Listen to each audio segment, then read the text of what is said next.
మాంగళ్య shopping mall ఇప్పుడు Dilsukh Nagar main road లో జూలై 17న గ్రాండ్ ఓపెనింగ్. ప్రపంచ టెక్ దిగ్గజం IBM కు చరిత్రలోనే అతిపెద్ద షాక్ తగిలింది.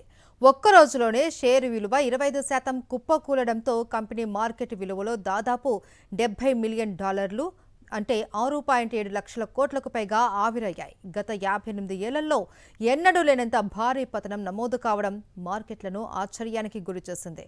అసలు ఈ భారీ పతనానికి కారణాలు ఏంటి? Let's watch. అమెరికా స్టాక్ మార్కెట్లో IBM షేర్లు మంగళవారం ట్రేడింగ్లో ఏకంగా 25.21% పతనమై $217.07 వద్ద ముగిశాయి.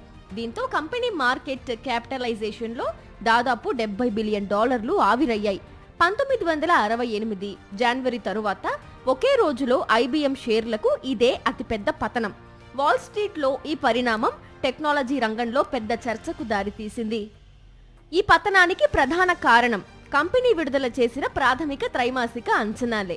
జూన్తో ముగిసిన త్రైమాసికంలో IBM ఆదాయం కేవలం 1% మాత్రమే పెరిగి $17.2 బిలియన్ చేరుతుందని కంపెనీ తెలిపింది. సాఫ్ట్వేర్ వ్యాపారం 5% వృద్ధి సాధించినప్పటికీ ఇన్ఫ్రాస్ట్రక్చర్ విభాగం 7% క్షీణించడం ఇన్వెస్టర్లను తీవ్రంగా నిరాశపరిచింది.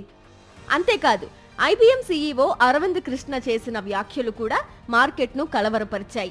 AI బూమ్ కారణంగా ప్రపంచవ్యాప్తంగా కంపెనీలు సర్వర్లు, స్టోరేజ్, నెట్వర్కింగ్ పరికరాలు, మెమొరీ చిప్ల కొనుగోళ్లపై భారీగా పెట్టుబడులు పెట్టాయని, దాంతో IBM ఉత్పత్తులపై డిమాండ్ తగ్గిందని ఆయన అంగీకరించారు. మార్కెట్ మార్పులను ముందుగానే అంచనా వేయడంలో సంస్థ విఫలమైందని కూడా స్పష్టం చేశారు. AI తరువాత సంస్థలు ఇప్పుడు సైబర్ సెక్యూరిటీపై ఎక్కువగా ఖర్చు చేస్తున్నాయని, ఆ మార్పు కూడా IBM వ్యాపారంపై ప్రభావం చూపిందని అరవింద్ కృష్ణ తెలిపారు.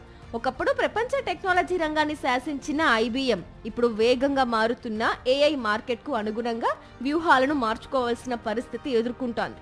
కంపెనీ పూర్తి త్రైమాసిక ఫలితాలు వచ్చే వారం విడుదల కానుండగా ఇన్వెస్టర్ల దృష్టి ఇప్పుడు భవిష్యత్తు వ్యూహాలపైనే నిలిచింది. ఒకే రోజు 6.7 లక్షల కోట్ల రూపాయలకు పైగా మార్కెట్ విలువ కోల్పోవడం IBM చరిత్రలోనే అరుదైన ఘటనగా నిలిచింది.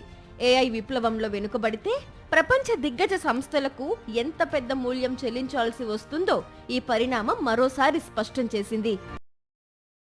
మరిన్ని అప్డేట్స్ కోసం ఛానల్ ను సబ్స్క్రైబ్ చేయండి.